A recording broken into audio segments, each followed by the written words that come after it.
Panasonic S1 and S1R have several ways to both charge the batteries as well as power the camera. Now, before we get into all the different ways we can do this, keep in mind you can always just charge the batteries in the camera and you can power the camera right from the batteries. So if you don't want to get into all the complexity, we understand. So let's first start with how do we charge the batteries as fast as possible? Well, we have this wall adapter that is a rapid charge wall adapter, and it goes with our rapid charge charger. So you're going to take your power cord and you're going to plug the power cord right into the wall adapter. Now that I have that connected, this device and this device are equipped with a USB-C port. So we're going to take a USB-C to USB-C cable. We're going to plug USB-C into the charger, and we're going to plug USB-C into the wall adapter.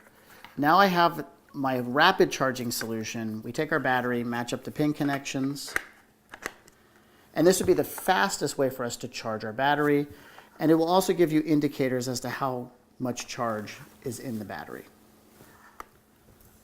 A second option, if you'd rather, is to take this rapid charging solution, go to the USB-C port, plug this directly into the camera, and now I can charge the battery right in the camera. Or, when this is all plugged in, I can power the camera right from this solution. So it will charge the battery when I'm not using the camera, and it will power the camera when I'm not charging the battery.